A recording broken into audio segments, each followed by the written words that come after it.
ਸਤਨਾਮ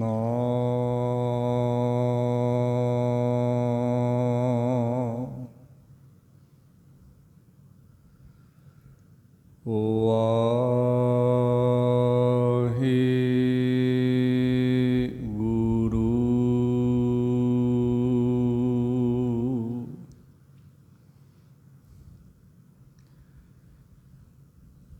ਗੁਰ ਸਾਖੀ ਅੰਤਰ ਜਾਗੀ,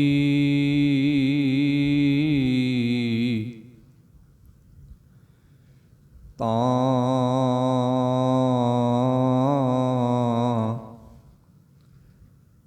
ਚੰਚਲ ਮਤ ਤਿਆਗੀ।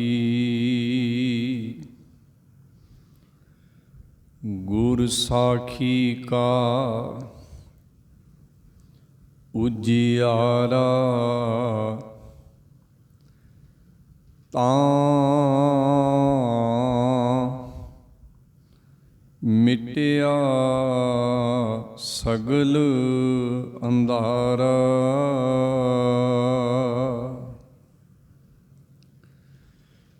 ਗਿਆਨਹੀਣੰ ਅਗਿਆਨ ਪੂਜਾ,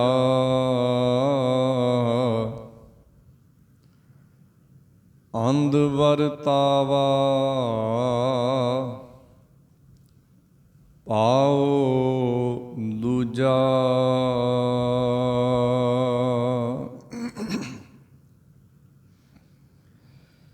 ਸਤਨਾਮ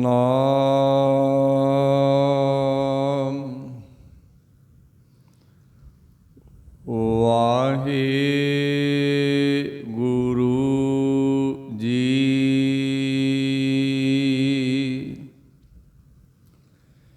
ਸ਼ਲੋਕ ਮਹਿਲਾ ਤੀਜਾ।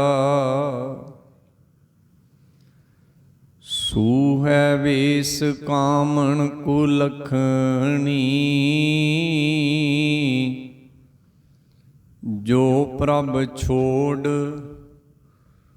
ਪਰ ਪੁਰਖੇ ਤਰੇ ਪਿਆਰ। ਓਸ ਸੀਲ ਨਾ ਸੰਜਮ ਸਦਾ ਝੂਠ ਬੋਲੇ,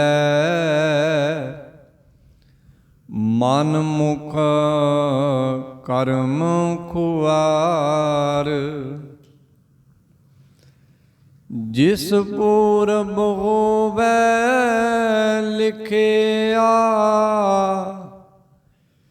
ਤਿਸ ਸਤਿਗੁਰ ਮਿਲੈ ਪਤਾਰ। ਸੂਹਾ ਵੇਸ ਸਭ ਉਤਾਰ ਤਰੇ, ਗਲ ਪਹਿਰੈ ਖਿਮਾ ਸ਼ਿੰਗਾਰ। ਪਈਐ ਸਾਹੁਰੈ ਬਹੁ ਸ਼ੋਭਾ ਪਾਏ, ਤਿਸ ਪੂਜ ਕਰੇ ਸਭ ਸੰਸਾਰ। ਓ ਰਲਾਈ ਕਿਸੈ ਦੀ ਨਾ ਰਲੈ, ਜਿਸ ਰਾਵੇ ਸਿਰਜਣਹਾਰ। ਨਾਨਕ ਗੁਰਮੁਖ ਸਦਾ ਸੁਹਾਗਣੀ,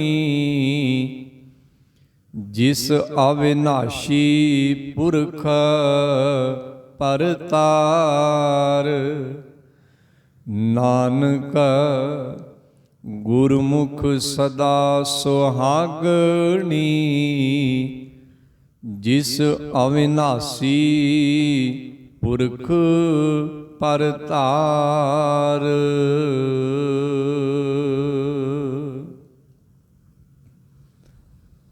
ਸਤਿਗੁਰੂ ਸ਼੍ਰੀ ਗੁਰੂ ਗ੍ਰੰਥ ਸਾਹਿਬ ਮਹਾਰਾਜ ਜੀ ਦੀ ਮੁਕੱਦਸ ਹਜ਼ੂਰੀ ਦੇ ਸਨਮੁਖ ਗੁਰੂ ਸ਼ਬਦ ਨੂੰ ਸ਼ਰਵਣ ਕਰ ਰਹੇ ਸਤ ਸੰਗੀ ਜਨੋ, ਆਪ ਜੀ ਨੇ ਪਾਵਨ ਪੰਨਾ 786 ਰਾਗ ਸੂਹੀ ਦੇ ਵਿੱਚੋਂ ਸੂਹੀ ਕੀ ਵਾਰ ਦੀ ਚੌਥੀ ਪੌੜੀ ਦੇ ਪਹਿਲੇ ਸ਼ਲੋਕ ਦਾ ਪਾਠ ਸੁਣਨਾ ਕੀਤਾ ਹੈ। ਇਹ ਸ਼ਲੋਕ ਤੀਜੇ ਹਜ਼ੂਰ ਗੁਰੂ ਅਮਰਦਾਸ ਮਹਾਰਾਜ ਜੀ ਦਾ ਉਚਾਰਨ ਕੀਤਾ ਹੋਇਆ ਹੈ। ਇਸ ਸ਼ਲੋਕ ਦੇ ਵਿੱਚ ਸਤਿਗੁਰੂ ਜੀ ਪੌੜੀ ਦੇ ਵਿੱਚ ਪੇਸ਼ ਕੀਤੇ ਗਏ ਗੁਰਮਤਿ ਨੁਕਤਾ ਨਿਗਾਹ ਨੂੰ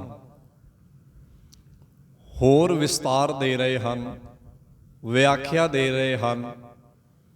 ਭਾਵ ਜੋ ਗੱਲ, ਜੋ ਵਿਚਾਰ ਪੌੜੀ ਦੇ ਵਿੱਚ ਕਹੀ ਹੈ, ਉਸ ਦਾ ਵਿਸਤਾਰ ਸਤਿਗੁਰੂ ਜੀ ਇਸ ਸ਼ਲੋਕ ਦੇ ਵਿੱਚ ਬੜੇ ਹੀ ਸੋਹਣੇ ਅਤੇ ਖੂਬਸੂਰਤ ਢੰਗ ਦੇ ਨਾਲ ਸਾਡੇ ਸਾਹਮਣੇ ਰੱਖ ਰਹੇ ਹਨ। ਸੋ ਆਓ ਵਖਿਆਨ ਆਰੰਭ ਕਰਕੇ ਗੁਰੂ ਜੀ ਕੀ ਵਿਸਤਾਰ ਦੇ ਰਹੇ ਹਨ, ਇਸ ਤੱਕ ਜਾਣਨ ਦਾ, ਪਹੁੰਚਣ ਦਾ ਉਦਮ ਆਰੰਭ ਕਰਦੇ ਹਾਂ। ਪਿਆਰ ਸਹਿਤ ਕਹਿਣਾ ਜੀ, ਓ ਵਾਹਿਗੁਰੂ ਜੀ ਕਾ ਖਾਲਸਾ, ਓ ਵਾਹਿਗੁਰੂ ਜੀ ਕੀ ਫਤਿਹ। ਪੌੜੀ ਦੇ ਵਿੱਚ ਸਤਿਗੁਰੂ ਗੁਰੂ ਅਮਰਦਾਸ ਮਹਾਰਾਜ ਜੀ ਨੇ ਇਹ ਨੁਕਤਾ ਸਾਡੇ ਸਾਹਮਣੇ ਰੱਖਿਆ ਸੀ ਕਿ ਇਹ ਕੁੱਲ ਜਹਾਨ ਪਰਮੇਸ਼ਰ ਦਾ ਸਾਜਿਆ ਹੋਇਆ ਹੈ।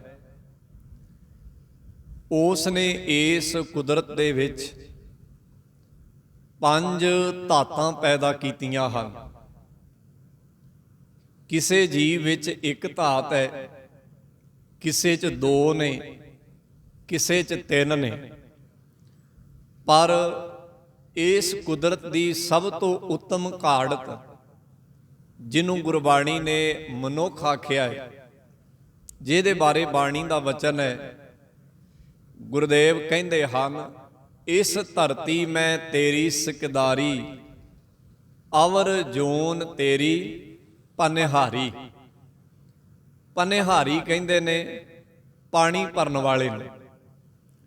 ਪਹਿਲਾਂ ਘਰਾਂ ਦੇ ਵਿੱਚ ਆਮ ਕਰਕੇ ਅਮੀਰ ਲੋਕ ਬਾਹਰ ਦੇ ਤਲਾਬਾਂ ਅਤੇ ਖੂਹਾਂ ਤੋਂ ਪਾਣੀ ਭਰਨ ਦੇ ਲਈ ਨੌਕਰ ਰੱਖਿਆ ਕਰਦੇ ਸਨ। ਉਹਨਾਂ ਨੌਕਰਾਂ ਨੂੰ, ਉਹਨਾਂ ਪਾਣੀ ਭਰਨ ਵਾਲਿਆਂ ਨੂੰ ਪਨਿਹਾਰੀ ਭਾਵ ਪਾਣੀ ਭਰਨ ਵਾਲਾ ਆਖਿਆ ਜਾਂਦਾ ਸੀ। ਗੁਰਦੇਵ ਕਹਿੰਦੇ ਇਹ ਬਾਕੀ ਜੂਨਾ ਸਮਝ ਲਾ ਤੇਰਾ ਪਾਣੀ ਭਰਨ ਵਾਲੀਆਂ ਨੇ, ਭਾਵ ਤੇਰੇ ਅਧੀਨ ਨੇ, ਕੁਦਰਤ ਨੇ ਤੈਨੂੰ ਇੱਥੇ ਸਿਕਦਾਰ ਦਾ ਭਾਵ ਹੁੰਦਾ ਚੌਧਰੀ, ਮਾਲਕ ਬਣਾ ਕੇ ਭੇਜਿਆ ਤੇ ਤੂੰ ਮਾਲਕ ਬਣ ਕੇ ਰਹਿਣਾ। ਸੋ ਕੁਦਰਤ ਦੀ ਇਸ ਉੱਤਮ ਘਾੜਤ ਜਿਸ ਨੂੰ ਮਨੁੱਖ ਆਖਿਆ, ਗੁਰਦੇਵ ਕਹਿੰਦੇ ਇਹਦੇ 'ਚ 5 ਧਾਤਾਂ ਨੇ, ਜਿਨ੍ਹਾਂ ਦਾ ਜ਼ਿਕਰ ਕੱਲ ਵਿਸਤਾਰ ਸਹਿਤ ਦਾਸ ਨੇ ਤੁਹਾਡੇ ਸਾਹਮਣੇ ਕੀਤਾ ਸੀ। ਇਹ 5 ਧਾਤਾਂ ਗੁਣ ਵੀ ਹਨ, ਇਹ 5 ਧਾਤਾਂ ਅਵਗਣ ਵੀ ਹਨ। ਜਦੋਂ ਇਹਨਾਂ ਤੇ ਪਰਛਾਵਾਂ ਮੋਹ ਦਾ, ਗੁਮਾਨ ਦਾ ਤੇ ਮਾਇਆ ਦਾ ਰਹਿੰਦਾ, ਇਹ 5 ਧਾਤਾਂ ਅਵਗਣ ਬਣ ਜਾਂਦੀਆਂ ਨੇ। ਬੰਦੇ ਦਾ ਸੁਣਨਾ, ਬੰਦੇ ਦਾ ਬੋਲਣਾ, ਬੰਦੇ ਦਾ ਵੇਖਣਾ, ਬੰਦੇ ਦਾ ਸੁੰਘਣਾ ਅਤੇ ਬੰਦੇ ਦੀ ਕਾਮ ਸਰੰਚਨਾ, ਇਹ ਇਹਦੇ ਅਵਗੁਣ ਬਣ ਜਾਂਦੀ ਹੈ। ਪਰ ਜਦੋਂ ਇਹਨਾਂ 5 ਧਾਤਾਂ ਤੇ ਪਰਛਾਵਾਂ ਗੁਰੂ ਦੇ ਗਿਆਨ ਦਾ ਭਾਵ ਸੁਨਹਿਰੀ ਗਿਆਨ ਦਾ ਰਹਿੰਦਾ ਹੈ, ਤੇ ਇਹ ਸੁਣਨਾ ਇਹਦਾ ਗੁਣ ਹੈ, ਇਹ ਬੋਲਣਾ ਇਹਦਾ ਗੁਣ ਹੈ, ਇਹ ਸੁਣਨਾ ਇਹਦਾ ਗੁਣ ਹੈ, ਇਹ ਸੁੰਘਣਾ ਇਹਦਾ ਗੁਣ ਹੈ, ਇਹ ਕਾਮ ਸਰੰਚਨਾ ਇਹਦਾ ਗੁਣ ਹੈ। ਇਸ ਫਰਕ ਨੂੰ ਕੌਣ ਸਮਝਦਾ ਹੈ? ਇਹਦੇ ਲਈ ਸਤਿਗੁਰੂ ਜੀ ਨੇ 2 ਲਫ਼ਜ਼ ਵਰਤੇ ਨੇ। ਇੱਕ ਲਫ਼ਜ਼ ਵਰਤਿਆ ਉਹਨਾਂ ਨੇ ਗੁਰਮੁਖ, ਇੱਕ ਲਫ਼ਜ਼ ਵਰਤਿਆ ਹੈ ਮਨਮੁਖ। ਗੁਰਦੇਵ ਕਹਿੰਦੇ ਮਨਮੁਖ ਜਿਹੜਾ ਹੈ ਉਹ ਇਹਨਾਂ 5 ਧਾਤਾਂ ਦੀ ਵਰਤੋਂ ਸਹੀ ਤਰੀਕੇ ਦੇ ਨਾਲ ਨਹੀਂ ਕਰਦਾ। ਨਾ ਉਹਦਾ ਬੋਲਣਾ ਠੀਕ ਹੈ, ਨਾ ਉਹਦਾ ਸੁਣਨਾ ਠੀਕ ਹੈ, ਨਾ ਉਹਦਾ ਦੇਖਣਾ ਠੀਕ ਹੈ, ਨਾ ਉਹਦਾ ਸੁੰਘਣਾ ਠੀਕ ਹੈ, ਨਾ ਉਹਦੀ ਕਾਮ ਸਰੰਚਣਾ ਠੀਕ ਹੈ। ਦੂਜਾ ਉਹਨਾਂ ਨੇ ਲਫ਼ਜ਼ ਵਰਤਿਆ ਗੁਰਮੁਖ। ਕਹਿੰਦੇ ਗੁਰਮੁਖ ਦਾ ਬੋਲਣਾ ਵੀ ਠੀਕ ਹੈ, ਗੁਰਮੁਖ ਦਾ ਵੇਖਣਾ ਵੀ ਠੀਕ ਹੈ, ਗੁਰਮੁਖ ਦਾ ਸੁਣਨਾ ਵੀ ਠੀਕ ਹੈ, ਗੁਰਮੁਖ ਦਾ ਸੁੰਘਣਾ ਵੀ ਠੀਕ ਹੈ ਤੇ ਗੁਰਮੁਖ ਦੀ ਸਰੰਚਣਾ ਵੀ ਠੀਕ ਹੈ। ਭਾਵ ਇਹਨਾਂ ਦੋ ਗੁਣਾਂ ਨੂੰ, ਇਹਨਾਂ ਪੰਜ ਗੁਣਾਂ ਨੂੰ, ਪੰਜ ਧਾਤਾਂ ਨੂੰ ਗੁਰਦੇਵ ਨੇ ਦੋ ਤਰ੍ਹਾਂ ਦੀ ਸੋਚ ਨਾਲ ਜੋੜ ਦਿੱਤਾ ਹੈ। ਕਹਿੰਦੇ ਜੇ ਇਹ ਪੰਜ ਧਾਤਾਂ ਮਨਮੁਖਤਾਈ ਦੇ ਨਾਲ ਜੁੜ ਗਈਆਂ ਤੇ ਇਹ ਅਵਗੁਣ ਬਣ ਜਾਣਗੀਆਂ।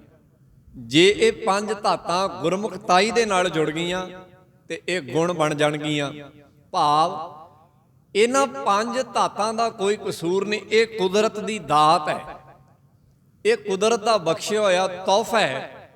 ਅੱਗੇ ਮਨੁੱਖ ਨੇ ਦੇਖਣਾ ਕਿ ਉਹਨੇ ਗੁਰਮੁਖ ਬਣ ਕੇ ਇਹਨਾਂ ਪੰਜ ਧਾਤਾਂ ਨੂੰ ਗੁਣਾਂ 'ਚ ਬਦਲਣਾ ਹੈ, ਗੁਣਾਂ 'ਚ ਵਿਕਸਿਤ ਕਰਨਾ ਹੈ, ਜਾਂ ਇਹਨਾਂ ਨੂੰ ਮਨਮੁਖ ਬਣ ਕੇ ਅਵਗੁਣਾਂ 'ਚ ਵਿਕਸਿਤ ਕਰਨਾ ਹੈ। ਮਨਮੁਖ ਇਹਨਾਂ ਪੰਜ ਚੀਜ਼ਾਂ ਨੂੰ ਅਵਗੁਣਾਂ ਵਿੱਚ ਵਿਕਸਿਤ ਕਰ ਲੈਂਦਾ ਹੈ, ਗੁਰਮੁਖ ਇਹਨਾਂ ਪੰਜ ਚੀਜ਼ਾਂ ਨੂੰ ਗੁਰਮੁਖਤਾਈ ਦੇ ਵਿੱਚ ਵਿਕਸਿਤ ਕਰ ਲੈਂਦਾ ਹੈ। ਗੁਰਦੇਵ ਨੇ ਇਸੇ ਕਰਕੇ ਕੱਲ ਦੇ ਬਚਨ 'ਚ ਸਾਡੇ ਸਾਹਮਣੇ ਇਹ ਦੋ ਨੁਕਤੇ ਰੱਖੇ ਸਨ। ਗੁਰਦੇਵ ਕਹਿੰਦੇ ਆਵੈ ਜਾਏ ਭਵਾਈਐ ਮਨਮੁਖ ਅਗਿਆਨ। ਮਨਮੁਖ ਕੋਲੋਂ ਸੋਝੀ ਨਹੀਂ ਹੈ, ਇਸ ਕਰਕੇ ਇਹਨਾਂ ਪੰਜਾਂ ਧਾਤਾਂ ਦੇ ਵਿੱਚ ਕਦੀ ਉਹ ਕਿਸੇ ਧਾਤ ਦਾ, ਕਦੀ ਕਿਸੇ ਧਾਤ ਦਾ, ਕਦੀ ਕਿਸੇ ਧਾਤ ਦਾ ਸ਼ਿਕਾਰ ਹੋ ਜਾਂਦਾ ਹੈ ਤੇ ਗਲਤ ਪਾਸੇ ਤੁਰਦਾ ਹੈ। ਦੂਜੇ ਬੰਨੇ ਉਹਨਾਂ ਨੇ ਆਖਿਆ ਸੀ ਇਕ ਨਾ ਆਪ ਬੁਝਾਇਨ ਗੁਰਮੁਖ ਹਰ ਗਿਆਨ। ਤੇ ਕਈ ਐਸੇ ਵੀ ਨੇ ਜਿਹੜੇ ਗੁਰੂ ਵਾਲੇ ਨੇ, ਜਿਨ੍ਹਾਂ ਕੋਲ ਪਰਮੇਸ਼ਰ ਦਾ ਸੱਚਾ ਤੇ ਸੁੱਚਾ ਗਿਆਨ ਹੈ। ਕਹਿੰਦੇ ਉਹਨਾਂ ਨੂੰ ਬੂਝ ਹੈ, ਉਹਨਾਂ ਨੂੰ ਸਮਝ ਹੈ ਕਿ ਇਹਨਾਂ ਪੰਜ ਚੀਜ਼ਾਂ ਦੀ ਵਰਤੋਂ ਕਿਵੇਂ ਕਰਨੀ ਹੈ, ਕਿਸ ਢੰਗ ਨਾਲ ਕਰਨੀ ਹੈ। ਸੋ ਇਹ ਇੱਕ ਸੌਖਾ ਜਿਹਾ ਅੰਤਰ ਜਿਹੜਾ ਸਤਿਗੁਰ ਨੇ ਦੱਸ ਦਿੱਤਾ ਹੈ। ਗੁਰਦੇਵ ਕਹਿੰਦੇ ਇਹਨਾਂ ਪੰਜਾਂ ਚੀਜ਼ਾਂ ਦਾ ਕੋਈ ਕਸੂਰ ਨਹੀਂ, ਕੋਈ ਕਸੂਰ ਨਹੀਂ। ਇਹ ਕੁਦਰਤ ਨੇ ਸਾਰਿਆਂ ਨੂੰ ਇੱਕ ਬਰਾਬਰ ਦਿੱਤੀਆਂ ਨੇ। ਕੁਦਰਤ ਵਿੱਚ ਕੋਈ ਬੰਦਾ ਐਸਾ ਨਹੀਂ ਜਿਹਨੂੰ ਇਹ ਪੰਜ ਚੀਜ਼ਾਂ ਨਾ ਮਿਲੀਆਂ ਹੋਣ। ਉਹਨੂੰ ਬੋਲਣਾ ਵੀ ਮਿਲਿਆ, ਉਹਨੂੰ ਵੇਖਣਾ ਵੀ ਮਿਲਿਆ, ਉਹਨੂੰ ਸੁਣਨਾ ਵੀ ਮਿਲਿਆ, ਉਹਨੂੰ ਸੁੰਘਣਾ ਵੀ ਮਿਲਿਆ, ਉਹਨੂੰ ਕਾਮ ਸਰੰਚਣਾ ਵੀ ਮਿਲੀ ਹੈ। ਫਰਕ ਇੱਥੇ ਆ ਕੇ ਪੈ ਜਾਂਦਾ ਕਿ ਜਿਹੜਾ ਮਨਮੁਖ ਹੋ ਗਿਆ ਉਹ ਇਹਨਾਂ ਪੰਜ ਚੀਜ਼ਾਂ ਨੂੰ ਹੋਰ ਤਰੀਕੇ ਦੇ ਨਾਲ ਵਰਤਦਾ ਹੈ, ਤੇ ਜਿਹੜਾ ਗੁਰਮੁਖ ਹੋ ਗਿਆ ਇਹਨਾਂ ਪੰਜ ਚੀਜ਼ਾਂ ਨੂੰ ਹੋਰ ਤਰੀਕੇ ਦੇ ਨਾਲ ਵਰਤਦਾ ਹੈ। ਵਰਤੋਂ ਦਾ ਫਰਕ ਹੈ, ਇੱਕ ਦੀ ਵਰਤੋਂ ਅਗਿਆਨ ਚੋਂ ਨਿਕਲਦੀ ਹੈ, ਇੱਕ ਦੀ ਵਰਤੋਂ ਗਿਆਨ ਚੋਂ ਨਿਕਲਦੀ ਹੈ। ਇਹ ਦੋ ਫਰਕ ਜਿਹੜੇ ਹਨ ਸਤਿਗੁਰ ਨੇ ਇਹਨਾਂ ਚੀਜ਼ਾਂ ਦੇ ਦੱਸ ਦਿੱਤੇ। ਕਹਿੰਦੇ ਐਸਾ ਨਹੀਂ ਹੋ ਸਕਦਾ ਕਿ ਵਾਹਿਗੁਰੂ ਕੁਝ ਕੁ ਬੰਦਿਆਂ ਨੂੰ ਇਹ ਚੀਜ਼ਾਂ ਦਵੇ ਤੇ ਕੁਝ ਨੂੰ ਨਾ ਦਵੇ, ਨਹੀਂ। ਉਹਨੇ ਇੱਕ ਸਾਰੀਆਂ ਚੀਜ਼ਾਂ ਸਾਰਿਆਂ ਨੂੰ ਦਿੱਤੀਆਂ ਨੇ, ਸਭ ਨੂੰ ਇੱਕ ਬਰਾਬਰ ਦਿੱਤੀਆਂ ਨੇ, ਕਿਉਂਕਿ ਉਹ ਨਿਰਭਉ ਹੈ ਤੇ ਨਿਰਵੈਰ ਹੈ। ਉਹਨੇ ਸੁੰਘਣ ਦੀ ਤਾਕਤ, ਉਹਨੇ ਵੇਖਣ ਦੀ ਤਾਕਤ, ਉਹਨੇ ਬੋਲਣ ਦੀ ਤਾਕਤ, ਉਹਨੇ ਸੁਣਨ ਦੀ ਤਾਕਤ, ਅਤੇ ਉਸ ਨੇ ਕਾਮ ਸਰੰਚਨਾ ਦੀ ਤਾਕਤ ਹਰ ਇੱਕ ਬੰਦੇ ਨੂੰ ਦਿੱਤੀ ਹੈ। ਇੱਕ ਹੀ ਕਲਾਸ ਹੁੰਦੀ ਹੈ, ਉਹਦੇ 'ਚ 30 ਵਿਦਿਆਰਥੀ ਹੁੰਦੇ ਨੇ, ਉਹ ਵੇਖ ਵੀ ਰਹੇ ਹੁੰਦੇ ਨੇ, ਉਹ ਸੁਣ ਵੀ ਰਹੇ ਹੁੰਦੇ ਨੇ, ਉਹ ਸੁੰਘ ਵੀ ਰਹੇ ਹੁੰਦੇ ਨੇ, ਪਰ ਸਾਰੇ ਪਹਿਲੇ ਸਥਾਨ ਤੇ ਨਹੀਂ ਆਉਂਦੇ।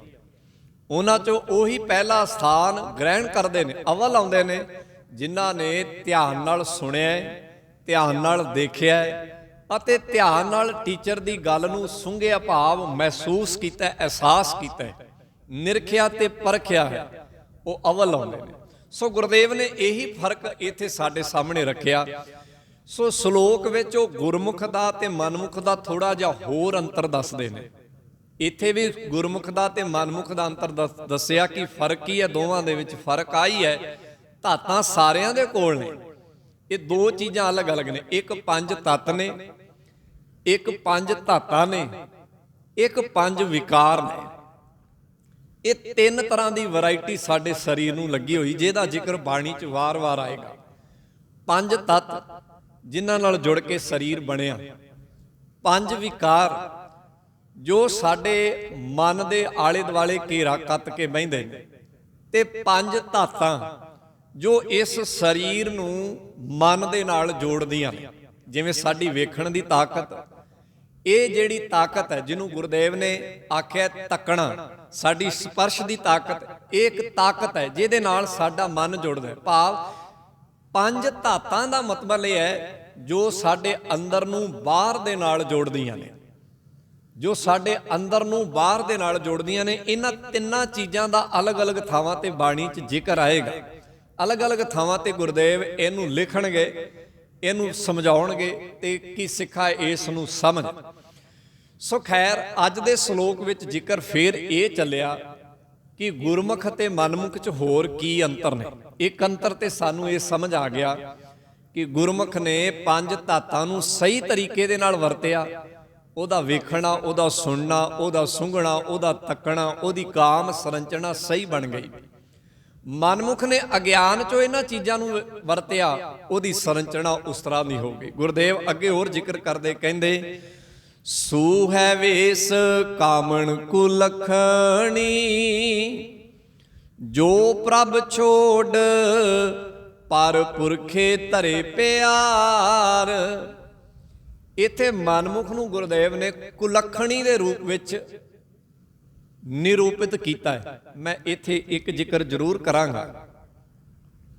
ਜਦੋਂ ਅਸੀਂ ਬਾਣੀ ਪੜ੍ਹਦੇ ਹਾਂ, ਇੱਕ ਬਹੁਤ ਵੱਡਾ ਭੁਲੇਖਾ ਇਹ ਖੜਾ ਹੁੰਦਾ ਹੈ ਕਿ ਅਸੀਂ ਚੀਜ਼ਾਂ ਨੂੰ ਨਖੇੜ ਕੇ ਵੇਖਦੇ ਹਾਂ। ਬਾਣੀ 'ਚ ਐਸਾ ਨਹੀਂ ਹੈ।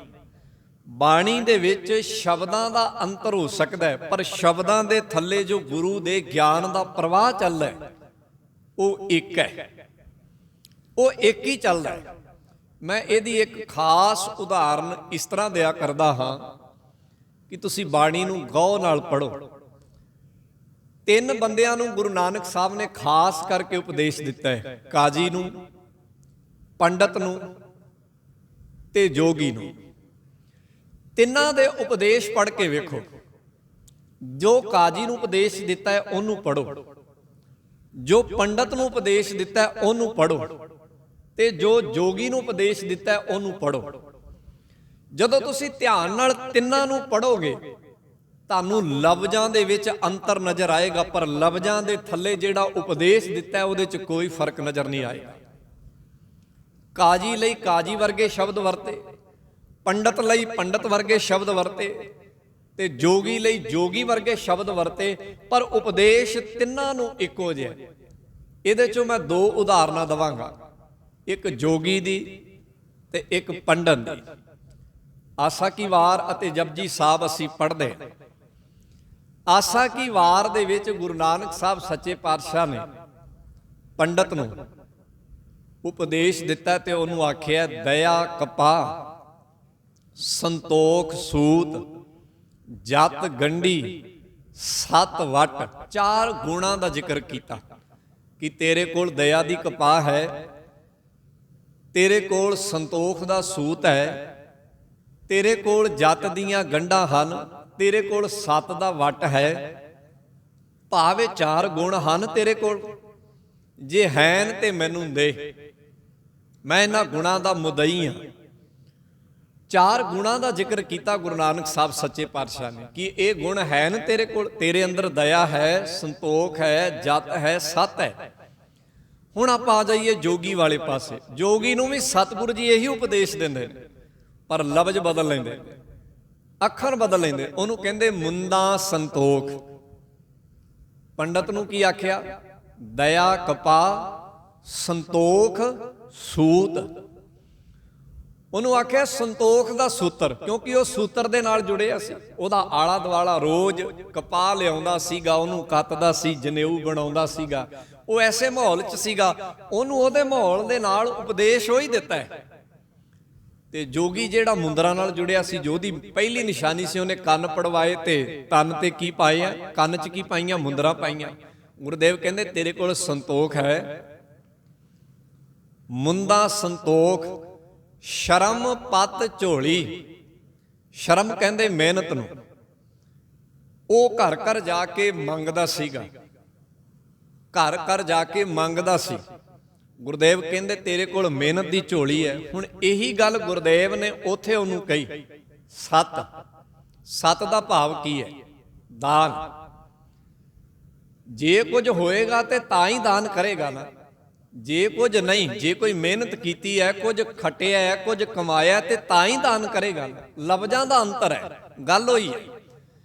ਇੱਥੇ ਆਖਿਆ ਤੇਰੇ ਕੋਲ ਮਿਹਨਤ ਦਾ ਗੁਣ ਹੈ, ਉੱਥੇ ਆਖਿਆ ਤੇਰੇ ਕੋਲ ਸੱਤ ਦਾ ਦਾਨ ਦਾ ਕੋਈ ਗੁਣ ਹੈ। ਜੇ ਕੋਈ ਮਿਹਨਤ ਕੀਤੀ ਹੋਏਗੀ ਤੇ ਗੁਣ ਕੋਈ ਦਾਨ ਕਰੇਗਾ, ਜੇ ਕੁਝ ਪੱਲੇ ਹੋਏਗਾ। ਸੋ ਇਸ ਤਰੀਕੇ ਨਾਲ ਗੁਰੂ ਕੇ ਪਿਆਰ ਵਾਲਿਓ, ਜਦੋਂ ਤੁਸੀਂ ਇਸ ਨੂੰ ਨਿਖੇੜ ਕੇ ਪੜ੍ਹੋਗੇ ਤੁਹਾਨੂੰ ਲਫ਼ਜ਼ੀ ਅੰਤਰ ਨਜ਼ਰ ਆਉਣਗੇ, ਪਰ ਲਫ਼ਜ਼ਾਂ ਦੇ ਥੱਲੇ ਜਿਹੜਾ ਗੁਰੂ ਦੇ ਉਪਦੇਸ਼ ਦਾ ਵਹਿਣ ਚੱਲਦਾ ਹੈ, ਉਸ ਵਹਿਣ 'ਚ ਤੁਹਾਨੂੰ ਕੋਈ ਫਰਕ ਨਜ਼ਰ ਨਹੀਂ ਆਏਗਾ। ਇਹਨੂੰ ਗੁਰਦੇਵ ਨੇ ਉਹ ਆਖਿਆ ਹਮਾਰੀ ਪਿਆਰੀ ਅੰਮ੍ਰਿਤ ਧਾਰੀ। ਜਿਵੇਂ ਅੰਮ੍ਰਿਤ ਦੀ ਧਾਰਾ ਭਾਵ ਝਰਨਾ ਵਗਦਾ ਹੋਏ ਤੇ ਉਹਦੇ 'ਚੋਂ ਡਿੱਗਣ ਵਾਲੀਆਂ ਜਿਹੜੀਆਂ ਪਾਣੀ ਦੀਆਂ ਲਹਿਰਾਂ ਹੁੰਦੀਆਂ ਨੇ ਇੱਕੋ ਜਿਹੀਆਂ ਹੁੰਦੀਆਂ ਨੇ, ਉਹ ਇੱਕੋ ਢੰਗ ਨਾਲ ਉੱਪਰੋਂ ਥੱਲੇ ਡਿੱਗ ਰਹੀਆਂ ਹੁੰਦੀਆਂ ਨੇ। ਕਹਿੰਦੇ ਬਾਣੀ ਦਾ ਇਹ ਗਿਆਨ ਜਿਹੜਾ ਹੈ ਇਹ ਉਹਨਾਂ ਲਹਿਰਾਂ ਵਰਗਾ ਹੈ। ਹਮਾਰੀ ਪਿਆਰੀ ਅੰਮ੍ਰਿਤ ਧਾਰੀ ਗੁਰ ਨਿਮਖ ਨ ਮਨ ਤੇ ਟਾਰੀ ਰੇ। ਦਰਸ਼ਨ ਪਰਸਨ ਸਰਸਨ ਹਰਸਨ ਰੰਗ ਰੰਗੀ ਕਰ ਤਾਰੀ ਰੇ। ਸੋ ਗੁਰਦੇਵ ਨੇ ਕਿੰਨੇ ਖੂਬਸੂਰਤ ਢੰਗ ਨਾਲ ਇਸ ਗੱਲ ਨੂੰ ਸਾਡੇ ਸਾਹਮਣੇ ਰੱਖਿਆ। ਸੋ ਖੈਰ ਮੈਂ ਜਿਹੜੀ ਬੇਨਤੀ ਕਰ ਰਿਹਾ ਸਾਂ, ਇੱਥੇ ਲਫ਼ਜ਼ ਆਇਆ ਕੁਲੱਖਣੀ। ਇਹ ਸ਼ਬਦ ਵੈਸੇ ਔਰਤ ਲਈ ਵਰਤਿਆ ਜਾਂਦਾ ਹੈ। ਇੱਥੇ ਰੂਪ ਔਰਤ ਦਾ ਬਣਾ ਕੇ ਗੁਰਦੇਵ ਗੱਲ ਮਨਮੁਖ ਦੀ ਕਰ ਰਹੇ ਨੇ। ਸੋ ਗੁਰਦੇਵ ਕਹਿੰਦੇ ਸੂਹੈ ਵੇਸ ਕਾਮਣ ਕੁਲੱਖਣੀ। ਜਿਵੇਂ ਕੁਲੱਖਣੀ ਔਰਤ ਹੋਵੇ, ਭਾਵ ਭੈੜੇ ਲੱਖਣਾਂ ਵਾਲੀ ਔਰਤ ਹੋਵੇ, ਉਹ ਬਾਹਰੀ ਦਿੱਖ ਚੰਗੀ ਕਰਨ ਲਈ ਪਹਿਰਾਵਾ ਚੰਗਾ ਪਾ ਲੈਂਦੀ ਹੈ, ਪਰ ਗੁਰਦੇਵ ਕਹਿੰਦੇ ਉਹਦਾ ਮੂਲ ਲੱਛਣ ਇਹ ਹੈ ਕਿ ਜੋ ਪ੍ਰਭ ਛੋੜ ਪਰ ਪੁਰਖੇ ਧਰੈ ਪਿਆਰ। ਕਹਿੰਦੇ ਉਹਦਾ ਬਣਾਇਆ ਵੇਸ ਕਿਸ ਕੰਮ ਦਾ? ਜੇ ਉਸਨੇ ਆਪਣਾ ਖਸਮ ਹੀ ਤਿਆਗਿਆ ਹੋਇਆ ਤੇ ਕਿਸੇ ਹੋਰ ਖਸਮ ਦੇ ਨਾਲ ਆਪਣਾ ਚਿੱਤ ਜੋੜਿਆ, ਉਹਦਾ ਉਹ ਵੇਸ, ਉਹਦਾ ਉਹ ਸ਼ਿੰਗਾਰ ਕਿਹੜੇ ਕੰਮ ਦਾ? ਕਹਿੰਦੇ ਇਹੀ ਹਾਲ ਮਨਮੁਖ ਦਾ ਹੈ। ਉਹਨੇ ਬੇਸ਼ੱਕ ਭਾਵੇਂ ਬਾਹਰੀ ਜਿੰਨਾ ਮਰਜ਼ੀ ਵਧੀਆ ਸ਼ਿੰਗਾਰ ਕੀਤਾ ਹੈ, ਪਰ ਜੇ ਉਹਨੇ ਆਪਣਾ ਸੱਚਾ ਸਾਹਿਬ ਵਾਹਿਗੁਰੂ ਇੱਕ ਵਾਹਦ ਮਾਲਕ ਛੱਡਿਆ ਹੋਇਆ ਹੈ, ਬਾਹਰੀ ਪਹਿਰਾਵਾ ਜਿੱਡਾ ਮਰਜ਼ੀ ਵਧੀਆ ਕਿਉਂ ਨਹੀਂ ਪਾਇਆ, ਉਹ ਪਹਿਰਾਵਾ ਕਿਸ ਕੰਮ ਦਾ? ਭਾਵ ਕਹਿਣ ਦਾ ਏ ਉਹ ਔਰਤ ਜਿਹਨੇ ਪਹਿਰਾਵਾ ਵਧੀਆ ਪਾਇਆ ਪਰ ਆਪਣੇ ਖਸਮ ਨਾਲ ਉਹਦਾ ਪਿਆਰ ਨਹੀਂ, ਆਪਣੇ ਖਸਮ ਨਾਲ ਉਹਦੀ ਮੁਹੱਬਤ ਨਹੀਂ, ਉਹ ਕਿਸੇ ਦੂਜੇ ਦੇ ਨਾਲ ਚਿੱਤ ਜੋੜੀ ਬੈਠੀ ਹੈ, ਤਾਂ ਕਹਿੰਦੇ ਉਹ ਚੰਗੀ ਨਹੀਂ, ਉਹ ਕੁਲੱਖਣੀ ਹੈ। ਇਵੇਂ ਉਹ ਬੰਦਾ ਜਿਹੜਾ ਪਹਿਰਾਵਾ ਤੇ ਬੜਾ ਵਧੀਆ ਪਾਈ ਬੈਠਾ ਹੈ, ਵੇਖਣ ਨੂੰ ਲੱਗਦਾ ਬੜਾ ਵਧੀਆ ਹੈ, ਪਰ ਉਹਦੀ ਕਰਤੂਤ, ਉਹਦੇ ਕਰਮ ਜਦੋਂ ਵੇਖੇ ਜਾਂਦੇ ਨੇ ਤੇ ਉਹਦੇ ਕਰਮ ਉਸ ਔਰਤ ਵਰਗੇ ਨੇ ਜਿਹਨੂੰ ਗੁਰਦੇਵ ਨੇ ਕੁਲੱਖਣੀ ਆਖਿਆ। ਤਾਂ ਕਹਿੰਦੇ ਇਹ ਮਨਮੁਖ ਦੀ ਨਿਸ਼ਾਨੀ ਹੈ। ਹੋ ਸਕਦਾ ਬਾਹਰੋਂ ਵੇਖਣ ਨੂੰ ਉਹ ਭੁਲੇਖਾ ਪਾ ਦੇਵੇ ਕਿ ਇਹ ਬੜਾ ਵਧੀਆ ਹੈ, ਜਿਹਨੂੰ ਗੁਰਦੇਵ ਨੇ ਬਾਣੀ ਦੇ ਵਿੱਚ ਇਉਂ ਵੀ ਆਖਿਆ ਹੈ। ਬਾਬਾ ਫਰੀਦ ਸਾਹਿਬ ਦੀ ਰਚਨਾ ਤੋਂ ਕਹਿਣ ਲੱਗੇ ਹੰਸਾਂ ਵੇਖ ਤਰੰਦਿਆਂ, ਹੰਸਾਂ ਵੇਖ ਤਰੰਦਿਆਂ। ਉੱਥੇ ਇਸ ਗੱਲ ਨੂੰ ਦੂਜੇ ਤਰੀਕੇ ਨਾਲ ਆਖਿਆ, ਕਹਿੰਦੇ ਹੰਸਾਂ ਨੂੰ ਤਰਦਿਆਂ ਵੇਖਦਿਆਂ ਬਗਲਿਆਂ ਨੂੰ ਵੀ ਚਾਅ ਆ ਗਿਆ ਕਿ ਆਪਾਂ ਵੀ ਇਹਨਾਂ ਵਾਂਗੂ ਤਰੀਏ, ਭਾਵ ਇਹਨਾਂ ਵਰਗੀ ਕਰਕੇ ਵਿਖਾਈਏ। ਭਾਵ ਮਨਮੁਖਾਂ ਦੇ ਮਨ 'ਚ ਇਹ ਆ ਗਿਆ ਕਿ ਆਪਾਂ ਬਾਹਰੋਂ ਗੁਰਮੁਖਾਂ ਵਰਗੇ ਬਣ ਜਾਈਏ। ਭਾਵ ਅਵਗਣ ਵਾਲੇ ਬੰਦਿਆਂ ਦੇ ਮਨ 'ਚ ਇਹ ਆ ਗਿਆ ਕਿ ਆਪਾਂ ਬਾਹਰੋਂ ਗੁਣੀ ਜਨਾਂ ਵਰਗੇ ਬਣ ਜਾਈਏ। ਭਾਵ ਅਗਿਆਨੀ ਬੰਦਿਆਂ ਦੇ ਮਨ 'ਚ ਇਹ ਆ ਗਿਆ ਕਿ ਆਪਾਂ ਬਾਹਰੋਂ ਗਿਆਨੀਆਂ ਵਰਗੇ ਬਣ ਜਾਈਏ। ਤਾਂ ਗੁਰਦੇਵ ਕਹਿੰਦੇ ਹਸ਼ਰ ਕੀ ਹੁੰਦਾ ਹੈ? ਹਸ਼ਰ ਉਹੀ ਹੁੰਦਾ ਹੈ ਜਿਹੜਾ ਕੁਲੱਖਣੀ ਔਰਤ ਹੈ, ਉਹਦਾ ਸ਼ਿੰਗਾਰ ਕਿਸੇ ਕੰਮ ਦਾ ਨਹੀਂ। ਜੇ ਉਹਦਾ ਆਪਣੇ ਪਤੀ ਨਾਲ ਪਿਆਰ ਨਹੀਂ ਤੇ ਪਰਾਏ ਪੁਰਖ ਨਾਲ ਪਿਆਰ ਹੈ, ਉਹੀ ਹਾਲ ਉਸ ਬਗਲੇ ਦਾ ਹੈ। ਗੁਰਦੇਵ ਕਹਿੰਦੇ ਹੰਸਾਂ ਦੇਖ ਤਰੰਦਿਆਂ ਬੱਗਾ ਪੇ ਆਇਆ ਚਾਓ, ਡੁੱਬ ਮੂਏ ਬੱਗ ਬਪੜੇ। ਕਹਿੰਦੇ ਉਹ ਬਗਲੇ ਡੁੱਬ ਗਏ ਤੇ ਕਿਵੇਂ ਡੁੱਬੇ? ਸਿਰ ਤਲ ਉੱਪਰ ਪਾਉ, ਪੈਰ ਉਤਾਂ ਹੋ ਗਏ ਤੇ ਸਿਰ ਉਠਾ ਹੋ ਗਿਆ। ਭਾਵ ਉਲਟਾ ਹੋ ਗਿਆ। ਜੋ ਕਰਨ ਚੱਲੇ ਸਨ ਉਹ ਤੇ ਰੀਸ ਕਰਨ ਚੱਲੇ ਸਨ ਕਿ ਅਸੀਂ ਰੀਸ ਕਰ ਲਵਾਂਗੇ, ਪਰ ਹੋ ਉਲਟਾ ਗਿਆ। ਲੋਕਾਂ ਦੇ ਸਾਹਮਣੇ ਜੱਗ ਜ਼ਾਹਰ ਹੋ ਗਏ ਕਿ ਵਾਕਿਆ ਹੀ ਇਹ ਬੰਦੇ ਅਸਲ 'ਚ ਸਹੀ ਨਹੀਂ।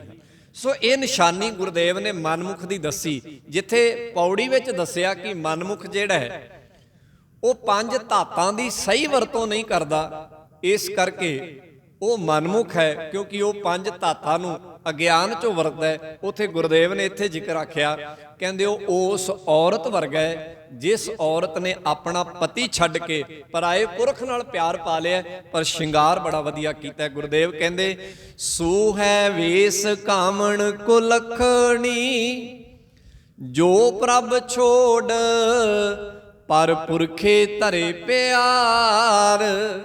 ਅੱਗੇ ਹੋਰ ਜ਼ਿਕਰ ਕਰਦੇ, ਕਹਿੰਦੇ ਹੋਰ ਕੀ ਨਿਸ਼ਾਨੀਆਂ ਨੇ ਮਨਮੁਖ ਦੀਆਂ। ਉਸ ਸੀਲ ਨਾ ਸੰਜਮ ਝੂਠ ਬੋਲੇ, ਕਹਿੰਦੇ ਨਾ ਉਹਦੇ ਅੰਦਰ ਸ਼ੀਲ ਹੈ। ਸ਼ੀਲ ਕਹਿੰਦੇ ਨੇ ਸਹਿਨਸ਼ੀਲਤਾ ਨੂੰ, ਕਿ ਸਹਿਣਾ, ਤੇ ਸੰਜਮ ਕਹਿੰਦੇ ਨੇ ਆਪਣੇ ਆਪ ਤੇ ਕਾਬੂ ਰੱਖਣਾ।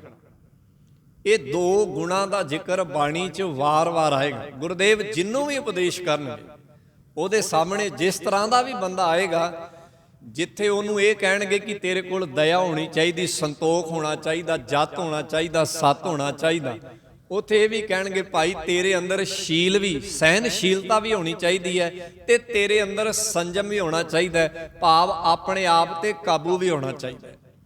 ਗੁਰਦੇਵ ਕਹਿੰਦੇ ਮਨਮੁਖ ਦੇ ਅੰਦਰ ਨਾ ਤੇ ਸ਼ੀਲ ਹੈ, ਸਹਿਨਸ਼ੀਲਤਾ ਹੈ, ਉਹ ਸਹਿ ਨਹੀਂ ਸਕਦਾ।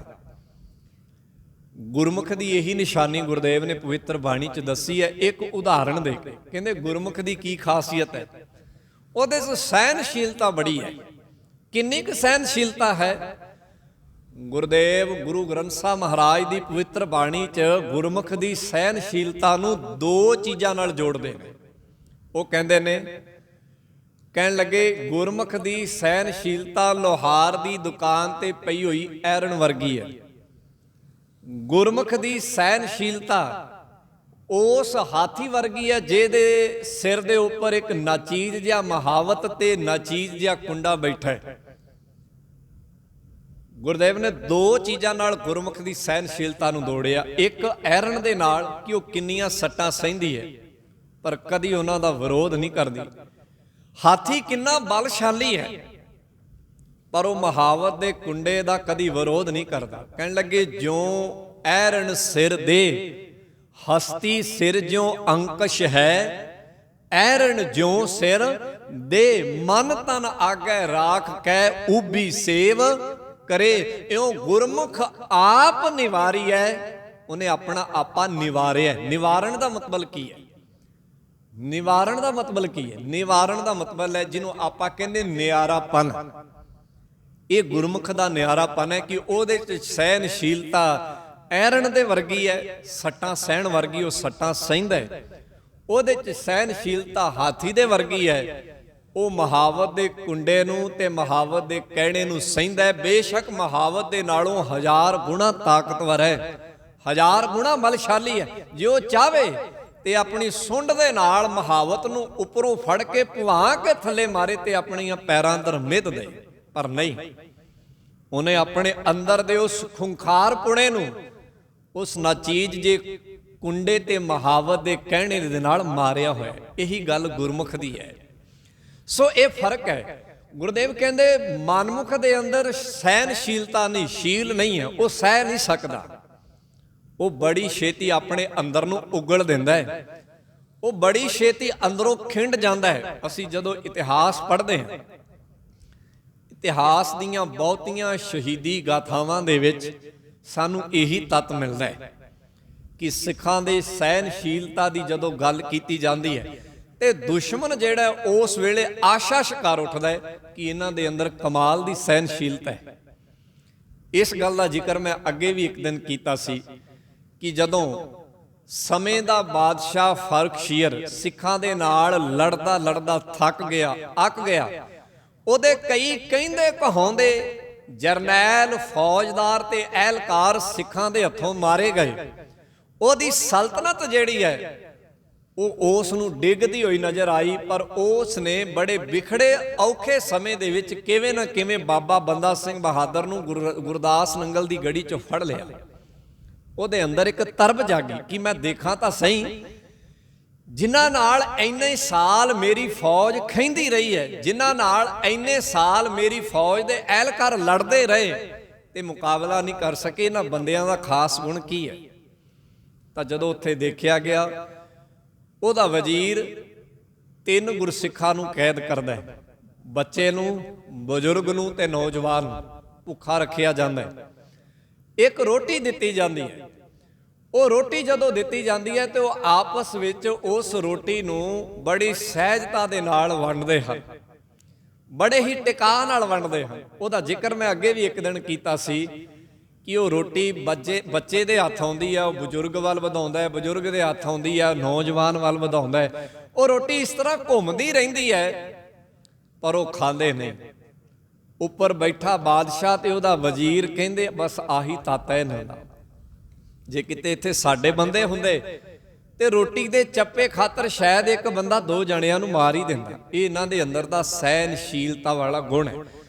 ਸੋ ਮਨਮੁਖ ਅੰਦਰ ਸਹਿਨਸ਼ੀਲਤਾ ਨਹੀਂ। ਗੁਰਦੇਵ ਕਹਿੰਦੇ ਓ ਸ਼ੀਲ ਨਾ ਸੰਜਮ, ਨਾ ਮਨਮੁਖ ਦੇ ਅੰਦਰ ਸ਼ੀਲਤਾ ਹੈ, ਨਾ ਮਨਮੁਖ ਦੇ ਅੰਦਰ ਸੰਜਮ ਹੈ। ਸੰਜਮ ਕਹਿੰਦੇ ਆਪਣੇ ਆਪ ਤੇ ਕਾਬੂ ਰੱਖਣਾ, ਜਿਹਨੂੰ ਗੁਰਦੇਵ ਬਾਣੀ ਕਹਿੰਦੇ ਨੇ ਮਨ ਜੀਤਾ ਜਗ ਜੀਤ। ਗੁਰਦੇਵ ਇਹਨੂੰ ਇਉਂ ਵੀ ਕਹਿੰਦੇ, ਇਸ ਢੰਗ ਨਾਲ ਵੀ ਕਹਿੰਦੇ। ਆਪਣੇ ਆਪ ਤੇ ਭਾਵ ਜਿਹਨੂੰ ਅਸੀਂ ਕਹਿੰਦੇ ਆ ਕਿ ਮੈਂ ਆਪਣੇ ਆਪੇ ਤੋਂ ਬਾਹਰ ਹੋ ਗਿਆ। ਕਈ ਵਾਰੀ ਐਸਾ ਹੁੰਦਾ ਹੈ ਬੰਦਾ ਆਪਣੇ ਆਪ ਤੇ ਕੰਟਰੋਲ ਕਰਕੇ ਬਹੁਤ ਵੱਡੀਆਂ ਲੜਾਈਆਂ, ਝਗੜੇ, ਮੁਫਾਦ ਤੇ ਕਲੇਸ਼ਾਂ ਤੋਂ ਬਚ ਸਕਦਾ ਹੈ। ਮੰਨ ਲਓ ਇੱਕ ਬੰਦਾ ਆਪੇ ਤੋਂ ਬਾਹਰ ਹੋਇਆ, ਜੇ ਸਾਹਮਣੇ ਵਾਲਾ ਵੀ ਦੂਜਾ ਆਪੇ ਤੋਂ ਬਾਹਰ ਹੋ ਗਿਆ ਤੇ ਉੱਥੇ ਜੰਗ ਹੋਣੀ ਸਹਿਜ ਹੈ। ਗੁਰਦੇਵ ਨੇ ਇਹੀ ਨੁਕਤਾ ਸਮਝਾਇਆ। ਤੇ ਅੱਜ ਜਿਸ ਸਮੇਂ 'ਚ ਅਸੀਂ ਜੀ ਰਹੇ ਹਾਂ, ਇਸ ਸਮੇਂ ਵਿੱਚ ਬੰਦਿਆਂ ਦੇ ਅੰਦਰੋਂ ਇਹ ਗੁਣ ਮੁੱਕਦਾ ਜਾ ਰਿਹਾ। ਸੰਜਮ ਜਿਹਨੂੰ ਆਪਾਂ ਕਹਿੰਦੇ, ਇਹ ਮੁੱਕਦਾ ਜਾ ਰਿਹਾ। ਆਪਣੇ ਆਪ ਤੇ ਕੰਟਰੋਲ ਮੁੱਕਦਾ ਜਾ ਰਿਹਾ। ਤੁਸੀਂ ਕਿਤੇ ਜਾਓ, ਬੰਦਾ ਇੱਕ ਦੇ ਨਾਲੋਂ ਇੱਕ ਕਾਹਲਾ ਹੈ। ਗੁਰਦੇਵ ਨੇ ਇਹੀ ਗੱਲ ਕਹੀ, ਕਹਿੰਦੇ ਮਨਮੁਖ ਦੀ ਨਿਸ਼ਾਨੀ ਹੈ ਉਸ ਸੀਲ ਨਾ ਸੰਜਮ, ਨਾ ਉਹਦੇ ਅੰਦਰ ਸਹਿਨਸ਼ੀਲਤਾ ਹੈ, ਨਾ ਉਹਦੇ ਅੰਦਰ ਸੰਜਮ ਹੈ। ਉਹ ਮਨਮੁਖ ਹੈ, ਸਦਾ ਝੂਠ ਬੋਲੇ। ਤੇ ਅਗਲੀ ਨਿਸ਼ਾਨੀ ਦੱਸੀ ਮਨਮੁਖ ਦੀ, ਕਹਿੰਦੇ ਉਹ ਸਦਾ ਹੀ ਝੂਠ ਬੋਲਦਾ ਹੈ। ਉਹਦੀ ਹਰ ਇੱਕ ਗੱਲ ਦੇ ਵਿੱਚ ਝੂਠ ਦਾ ਤੱਤ ਛੁਪਿਆ ਹੁੰਦਾ ਹੈ। ਉਹਦੀ ਹਰ ਇੱਕ ਗੱਲ ਦੇ ਪਿੱਛੇ ਪਰਛਾਵਾਂ ਝੂਠ ਦਾ ਹੁੰਦਾ ਹੈ। ਗੁਰਦੇਵ ਕਹਿੰਦੇ ਇਹ ਉਹਦਾ ਅਸਲ ਤੱਤ ਹੈ, ਇਹ ਉਹਦਾ ਅਸਲ ਅਵਗੁਣ ਹੈ ਮਨਮੁਖ ਦਾ। ਸਦਾ ਝੂਠ ਬੋਲੇ ਮਨਮੁਖ ਕਰਮ ਖੁਆਰ। ਇਸ ਤਰ੍ਹਾਂ ਮਨਮੁਖ ਜਿਹੜਾ ਹੈ ਇਹਨਾਂ ਅਵਗੁਣਾਂ ਦੇ ਵਿੱਚ ਪਿਆ ਹੋਇਆ ਆਪਣੇ ਆਪ ਨੂੰ ਖੁਆਰ ਕਰ ਲੈਂਦਾ। ਸੋ ਚਾਰ ਗੁਰੂਦੇਵ ਨੇ ਖਾਸੀਅਤਾਂ ਦਸੀਆਂ ਮਨਮੁਖ ਦੀਆਂ। ਪਹਿਲਾ ਉਹਦੀ ਖਾਸੀਅਤ ਇਹ ਦੱਸੀ ਕਿ ਉਹ ਉਸ ਔਰਤ ਵਰਗਾ ਹੈ ਜਿਸ ਨੇ ਸ਼ਿੰਗਾਰ ਤੇ ਬੜਾ ਵਧੀਆ ਕੀਤਾ ਹੈ, ਪਰ ਖਸਮ ਨੂੰ ਘਰੋਂ ਧੱਕਿਆ ਹੋਇਆ ਬਾਹਰ, ਤੇ ਪਰਾਏ ਮਰਦ ਨਾਲ ਉਹਦਾ ਨਾਤਾ ਹੈ। ਕਹਿੰਦੇ ਮਨਮੁਖ ਇਸ ਤਰ੍ਹਾਂ ਦਾ ਹੈ। ਦੂਜੀ ਖਾਸੀਅਤ ਦੱਸੀ, ਕਹਿਣ ਲੱਗੇ ਉਹਦੇ ਅੰਦਰ ਸ਼ੀਲਤਾ ਨਹੀਂ, ਉਹ ਸਹਿ ਨਹੀਂ ਸਕਦਾ। ਚੌਥਾ ਉਹਦੇ ਅੰਦਰ ਸੰਜਮ ਨਹੀਂ, ਆਪਣੇ ਆਪ ਤੇ ਕਾਬੂ ਨਹੀਂ।